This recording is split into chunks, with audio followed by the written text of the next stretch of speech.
Oh, we're back with the top 10 PC Gamer Magazine Top 100. We Hello. promised it. You didn't ask for it. Here we are. Boy, howdy, are you getting it. This is Tim from Two Blokes from Blighty. I'm joined by the other bloke from Blighty, Joey.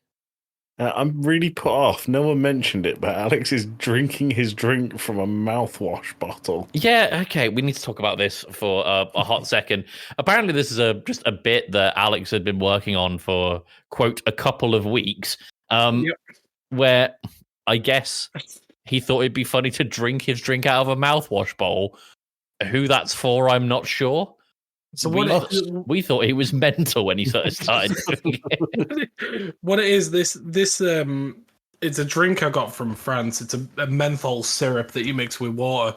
And I was pouring it after I'd got it. I was like, that looks really blue. That looks like mouthwash. And then I thought, and then the cogs started turning and I thought I'd mess with you both. I might try and get a small suitcase full of stuff for you guys to try back from Japan when I go. Nice. Alex hasn't done anything productive at work for the last 3 weeks. He's been thinking of that. Yeah, he's been swilling mouthwash for 8 hours a day. Yeah, he actually bought that bottle of mouthwash before today to do this bit and just drank it off camera. No, I've drunk all the mouthwash. Really already. weird, but minty fresh. Shitting himself like there's no tomorrow, but he's got lovely breath. All right, as before, if the audience didn't listen to the previous PC Gamer Mag Top 100 Games of All Time episode, A, Y, B, here's what PC Gamer Mag based their scoring on: the quality of the game, how good it is, how important the game is, cultural impact, and that sort of thing. Hotness, how exciting is the game, and playability, how accessible is it to a modern audience. Good. Yeah. Right, number 10 on their list, 1993's Doom. Oh, what a game. I can remember playing that on our cousin's PC way back when and having an absolute great time with it. And obviously it spawned basically an entire genre and a whole lineage of games, only to be picked up by Bethesda and have even more great games pumped out. Guys, your thoughts? It's good, and you can play it on a fridge. True. There is a whole subreddit called Will It Run Doom? The best one I've seen is someone got it working on a pregnancy test. Oh, I saw that. It's pretty good. What I will say is I feel like this game, whilst good, don't get angry. I've got my pitchfork ready. The reason it's this high on the list is because the importance score is 9.99. Yeah, it's pretty important. The quality, hotness, and playability are actually relatively low in comparison. So, it's super important, though. It's important. And it's important that you recognise that, Tim. Absolutely, I do. Alex, any thoughts on Doom? Yeah, no, I thoroughly enjoyed it when I was a kid. It was great fun. And then when I was in university, I got a chance to play it again through... was it DOSBox or whatever it was called? Yeah. That lets you emulate old PCs, and it was great going back to it. I don't think new gamers of this generation would probably play it and think that we're all mental for the fond memories we have of it, but for our generation it was like the peak of gaming at the time. There was no aim down sights. Bad game. No. All right, good. Number 9 on the list, Stardew Valley. Yeah, it's pretty good. I didn't get it. The thing is with Stardew Valley, and I've said this before to people that I've recommended the game to, because I do really like Stardew Valley. It's a time vampire. It's Stardew Valley, for those who have been living under a rock and don't know, is a game where you run a farm and also just start dating people in a town. And that is about it. But it's like, it just draws you in. It's really, really cathartic to get like a full yield of crops going and like make some money at the end of the season, to only for you to like Be like, oh no, all my crops have died seemingly overnight because it's now autumn, and now you got to buy a whole bunch more crops. There's something good and fun about that. You can have it's like a big project game because the farm is yours to run. Joey doesn't look convinced. Like you say, to the time vampire thing, it's one of those games where you'll say to yourself, I'll just do one more day because I know that my tomatoes are going to be ready tomorrow. I'll just do one more day because the game doesn't save until the end of the day when you go back to bed. So it's just one more day. A cycle of a day takes 15 minutes. Yeah. And it's very, very good at making you go, oh, just one more. And then 3 hours later, you're there going, I've got work in 3 hours. Whoops. Yeah.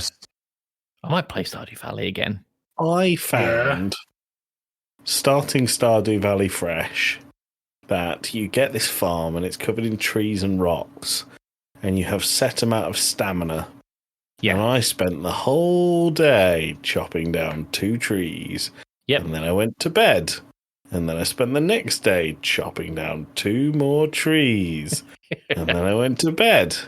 And then I spent the next day clearing a rock. And then I went to bed. And I don't actually think I managed to plant any crops before I went, why the fuck am I playing this? And then I gave up. Oh, no, I think it's super cathartic. I really like project games. I'm really into farming things at the minute as well. So this is right up my street. I would like to try it again as a part of a server. As a part of a multiplayer one. I would like to give it a go because it wouldn't just be me. Say again, sorry. Are we going to do multiplayer Stardew on a stream?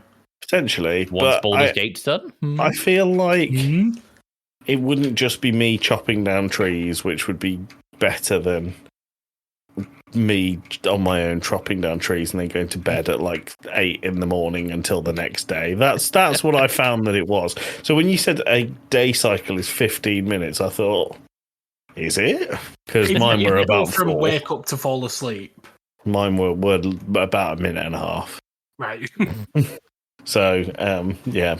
Don't agree with Stardew Valley, but I haven't really played it properly. I think there's 2 important things to say about this one. The first off is any game now that has farming elements is Stardew Valley meet X. Blank, yeah. Yeah, it's become.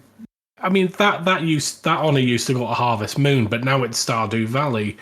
The other thing is this was made by one dude and is still being worked on by just one dude, and he is still updating it to this day. The game released in what, 2018? 2016. 2016. The majority of other solo devs would have given up on the game by now. Yep. He's still cracking it. He's probably a very, very rich man. Yeah, I mean, definitely. I don't know if you guys remember a couple of years ago when Steam accidentally leaked the revenue numbers from games and how much went to developers and how much went to publishers. I think Concerned Ape has made somewhere in the market of 25 million on Steam alone. Wow, trousers. Yeah. Something to that effect. Suddenly not so concerned about Concerned Ape. He can look after his monkey children for life. That was number 9, Stardew Valley. Number 8, game very near and dear to us 3, Balatro. Oof, good game. Not sure. Listen to our episode number about 8. It. Yeah, I don't think it's number 8.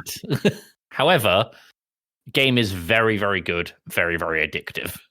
Can I say your point to Time Vampire for Stardew Valley? This. This. Do you want to know how much time I've put into it? All right, let's all compare times real quick. I think I might win. I have put some time in on mobile as well, so it's not counting that, but on PC, I've put 283 hours in. Don't think I'm winning. I'm nowhere near that. What about you guys? Your Steam says 97.5 to me, Tim. I've got 283 here. I wonder if it's not counting the Steam Deck. Say again, sorry, Alex? I've got 18 hours. So bear in mind that I have also got this on Switch and have probably got 40 or 50 hours in on the Switch. I have 140 hours. Yeah. And it's just playing poker. Yeah. Playing poker against no one. So good. So good. I find that if I have something that's a bit more mind-numbing that I need to do, having Balatro on at the same time is Just a good way to make sure I don't fall asleep. Well, what I really like about Balatro again. What I really like about Balatro, and I said this with Helldivers in the previous PC Gamer Mag episode, that I really like the community. But the thing that I like about Helldivers community is they almost role play being a Helldiver. In Balatro's community, it's people are like mad scientists. Like they know every single drop rate. They know the best calculation for poker hands. They know about Joker order and card order and tarot card order and planet order, and it just goes on and on and on. And if you watch any decent Balatro streamer, I'd recommend Ruffle. It's crazy how good someone can be at a game that is entirely RNG, but watching them adapt is incredible. Balatro is my most played game on Steam that isn't a Football Manager game. Huh. There is 1, 2, 3, 4, 5, 6, 7, 8, 9 games ahead of it, and all 9 of them are Football Manager. Just on the topic of Football Manager, as a quick tangent, I was on Netflix today and saw you can play Football Manager 2024 on Netflix. Yeah, you can. Good. Don't ever play the console version. It's clunky. Well, yeah, I can't imagine operating a spreadsheet with controllers going to be any good. We're going to play it for the podcast, Tim, just because you made that comment. I kind of want to play a Football Manager game just to see what the buzz is all about, because there's people at work who go mental for it. I think you would really struggle with it. Probably. This is my Stardew. This is my Stardew Valley for you. Yeah. This is my Dark Souls.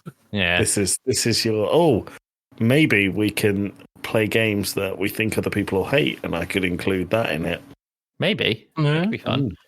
Number 7 on the list. Half-Life 2. Yeah. Yeah. That makes sense. The game. Good. Game is pretty good. Just game. Just game. Just game, yeah. All right. Number 6. Half-Life 2 is fine. Yeah. It's once again, it's another one that the importance score really pushes it over the edge. I don't think it looks great, but the story and the playability of it is up there. Not sure 7th best of all time, but yeah, not bad. Yeah, it's pretty good. Cool. Number 6, The Witcher 3 Wild Hunt. Exceptional game. Absolutely outstanding. Alex? I've never played a Witcher game. Oh, they are so up your street. It 100% seems like it's something that is up my street. I've just never taken the time to do it. You need to try it. I have played The Witcher 3 The Wild Hunt. Did not enjoy it. Oh, what didn't you like about it? Well, it's the kind of game I should love. But there was a fucking load of reading in it. There's a lot of reading. Didn't want to do. That really. He's illiterate. Well, I can read some words, just not more than 7. So there would, unless the 7 words that I can read are in the game, I'm not out of luck. I just didn't. I don't think I need to read 3 novels before I can shove a sword in something's face. That's my problem with The Witcher 3. One day, I'll give it a go again. I actually own it. I went out and bought it in a sale on Steam because I thought that's a £3 for like £70 70-hour game that's meant to be incredible. I'll give it a go when I'm feeling a bit more patient. But Dark Souls has ruined how much I enjoy other video games because they go, the lore here is great, you could read into it, but you don't have to. And that's not what The Witcher does. The Witcher does things like you have to determine exactly what time of day you attack and what you enchant your sword with. And it's clever. I get that. It's big. It's a massive game. Well thought out. I'm not patient. Is this your Red Dead Redemption 2? Yes. Yeah. This is my Red Dead Redemption 2. Okay. Yeah. Right, good. Because the opening scene, my first impression where you kill the griffin, my God, it's amazing. And then everything after that is dishwater. I can remember playing The Witcher 2 with you on Xbox. So I was like, I really like The Witcher and have done for a long time. And then you got The Witcher 2 in an Xbox sale or on Game Pass or something. It was free on Games with Gold 1 month. That was it. And you were like, right, talk me through this. And we sat down and played it for about 2 hours. And I think you've said this before when you talked to me about Football Manager. I saw your eyes glaze over when we started going into like the alchemy and the spells and the structure of the combat, because you have to use certain swords and certain things. Maybe Baldur's Gate has changed my way of thinking. Maybe. I'm really excited for number 5 on this list. Yeah, number 5, Persona 5 The Royal. Total gash. Fuck it off. 140 hours of whiny teenagers going, oh, we need to make this person better. Fuck off. I think I can appreciate the style of Persona 5. I think Persona 5's got an excellent sense of art direction, but I just prefer Persona 4. Sorry, Persona fans. Alex, have you played Persona 5? I've not played any of the Personas. Save yourself a month of your life because it's not good. The bits where it's anime, I can understand why people like the style. And then it goes into weird 3D anime, like when they animate The Simpsons, and you think, why the hell have you done that? It's just, I didn't get it. And then we said in the episode that we did ages ago on it, if you didn't enjoy it by chapter 2, probably not for you. But chapter 2 is 50 hours into the fucking game. So, yeah. No. Yeah. Although everyone always goes, oh, it's so stylish. But if, like, I painted the Mona Lisa on a dog shit, would you all love it? No, because it's dog shit. I will say Persona 3 Reload, the remake, which is using the Persona 5 engine, actually pretty fucking incredible. Like, I put it above Persona 5, personally. Basically, I'm putting Persona 5 towards the bottom of my Persona list. Towards the bottom or the bottom? I haven't played Persona 1 and 2, and I've not heard great things. So. Well, you can't put them in your list at all, so... Yeah. Okay. Right now, it's at the bottom of my list. Okay. Good. Right, number 4, Minecraft. Yeah. Totally makes sense. Completely makes sense. Yeah, it's been around. It got its full release in 2011, but and even then before that, it was in beta for like a couple of years and still massively popular in beta. It's first game Tim and I ever played online together. We did. Somewhere there is video footage, Alex, of mine and Tim's Let's Play of Minecraft. Somewhere. God, I need to see that. I don't even know where that would be now. I know where it is. Oh yeah? Oh yeah. Oh yeah. I think I probably started playing Minecraft in one of the alpha stages. It was when I first got to uni, one of my friends at the time was like, have you seen this new game called Minecraft? And here we are some 15, 16 years later, and I'm still playing it. Not consistently. We go through the 2-week Minecraft phases every few months, but I'm not surprised to see it as high as it is, because it is one of, if not the biggest game that there is. Yeah. Like, I personally really struggle to get into vanilla Minecraft. And it's not for lack of trying. I still go back and play every now and again. But modded Minecraft is absolutely my fucking jam. Especially the Vault Hunters mod pack. It's incredible. It's super open. It's limitless creativity with fun survival aspects that don't overcomplicate. I say don't overcomplicate things. There are some things that are pretty overcomplicated in Minecraft, but for the most part, you can play I would say 95% of the game without getting into the stupid complex stuff. Yeah, and to give an example of the stupid complex stuff that Tim's talking about, there are people who in the vanilla version of the game, the base level of the game, make working calculators. Yeah. And things like that, which is insanity. I don't know how or why. People make music in it. Mm-hmm. Like using the note blocks and stuff like that. It's incredible the things you can do in this. Even in base Minecraft, you can do some pretty incredible stuff. And then the modern communities took Minecraft and went, right, let's make every possible game in existence as a voxel Minecraft game. You know, you've got You've got like your Vault Hunters mods, you've got mods that can put you in space, you've got Pokemon, you've got RPGs, you've got Dungeons and Dragons, you've got everything. I am looking at a guy who, using Redstone and a couple of mods to actually like get access to internet browsers and what have you, managed to build a working computer to order pizza through Minecraft. Mm-hmm. Ludicrous. Absolutely mental. But yeah, makes total sense that Minecraft is at number 4. Good. Yeah. Just while you've been talking, I found the Minecraft Let's Play. Oh, sick. It's on Tim's old YouTube channel, and there is one episode I've just found the title of that's called Minecraft Let's Play Minecraft, Episode 5, Evidence I Do Have Friends.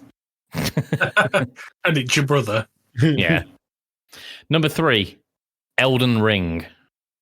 Oof, oof, oof. Exceptional game. Absolutely fucking exceptional. But I think this is much more Joey's bag. Joey, Elden Ring, talk to us. I mean, you said the word exceptional. It's exceptional. It's ruined every other game that I've ever played because it's not Elden Ring.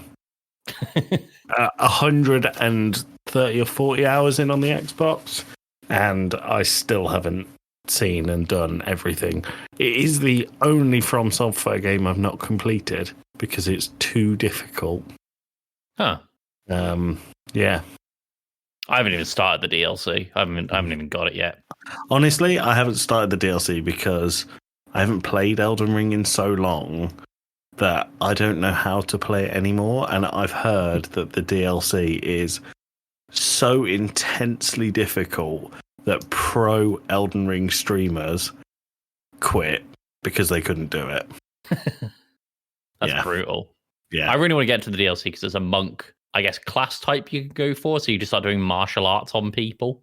Mm-hmm. Kind of sick. Yeah. Cool. Number 2, Disco Elysium. You guys played this? It's on my list. I own it. I've just not ever played it. I want to play this for the podcast.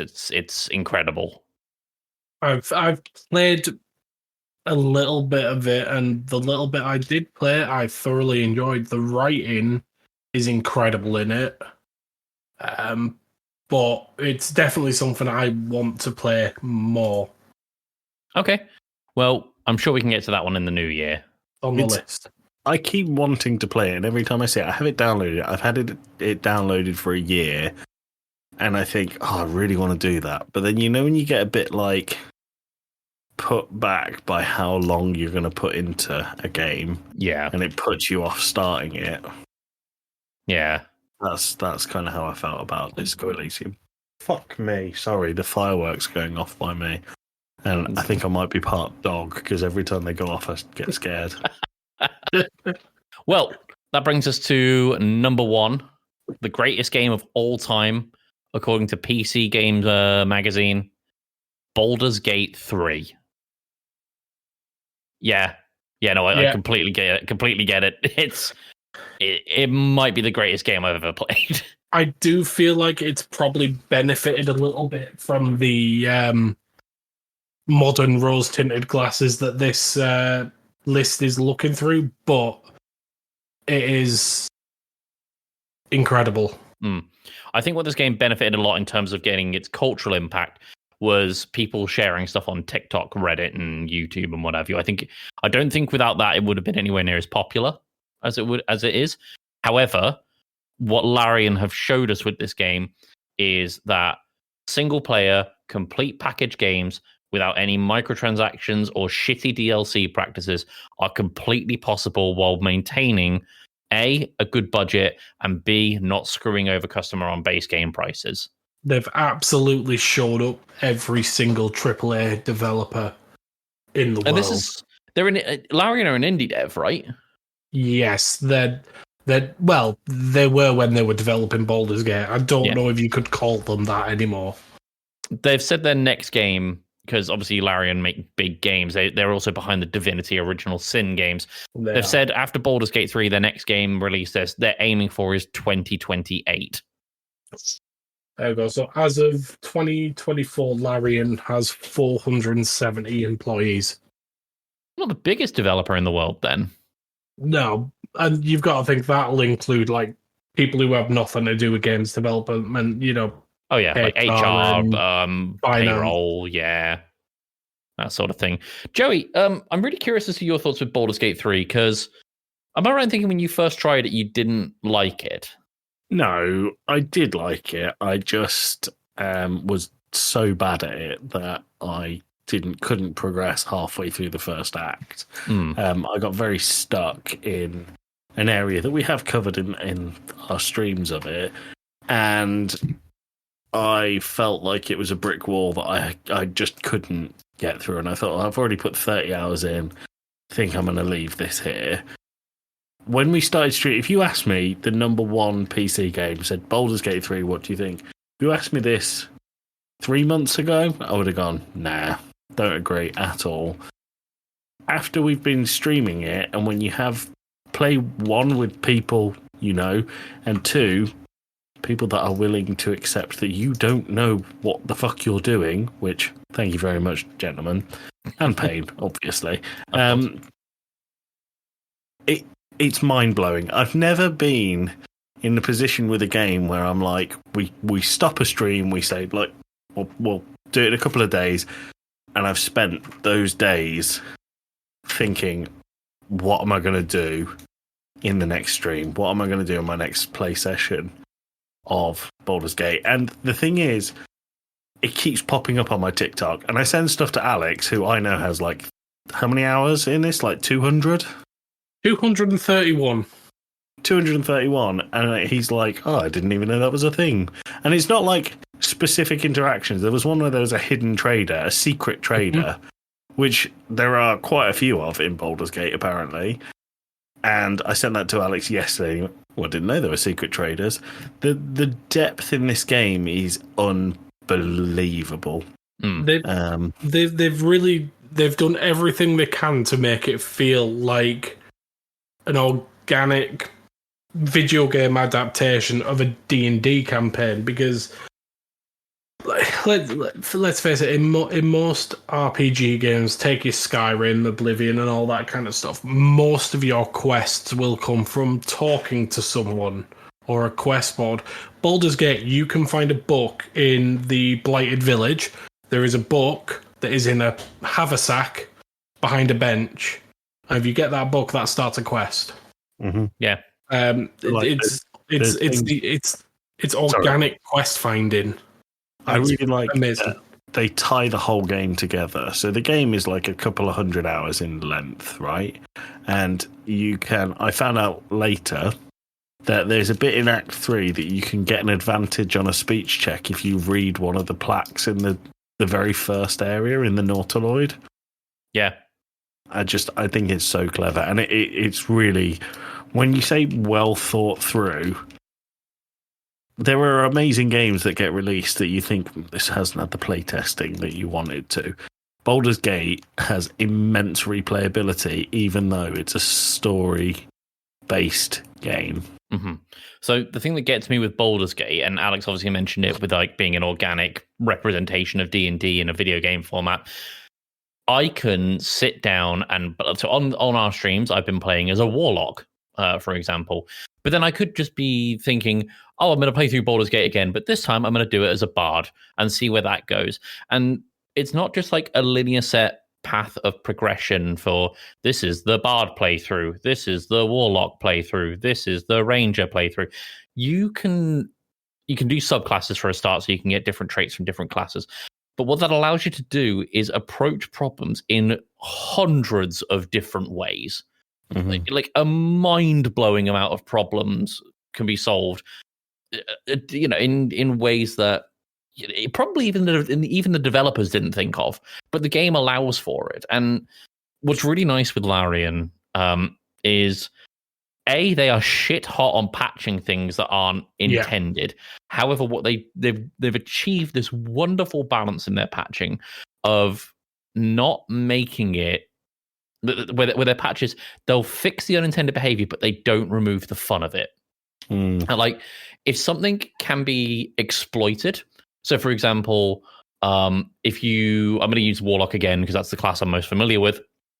If I found a way to just stack masses and masses and masses of charisma into even like a 5-minute fight, for example, the game would allow for that because Larian are rewarding the players for being creative with their decision making and observing the world around them and interacting with things and really experimenting with the tools that they have, not just as an individual player, but as a party. And if you're playing the single player, which most people will, there's a whole group that you travel with, essentially, so you can swap in and swap out different classes. Like you can have Astarion, the rogue, or Lae'zel, the barbarian, or Gale, the wizard, for example. But Lae'zel's not a barbarian, is she, Alex? No, she's a fighter. Fighter, thank you. But the fact of the matter is, barbarian.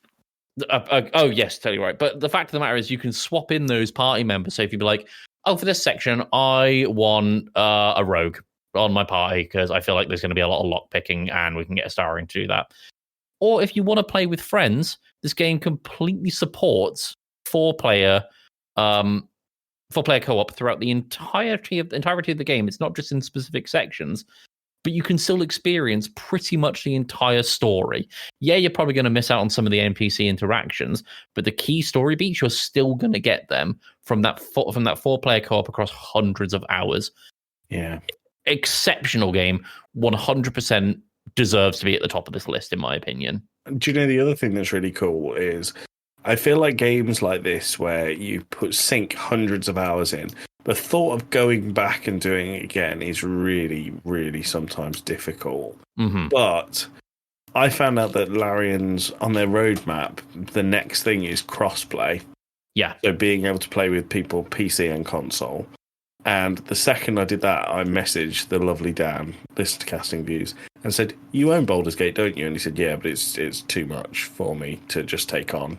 He like I said with Disco Elysium, he felt the same way about Baldur's Gate, and it's a game that I feel is so important that people should play. I was like more than happy to go, great, let's start and play it together as soon as it's crossplay.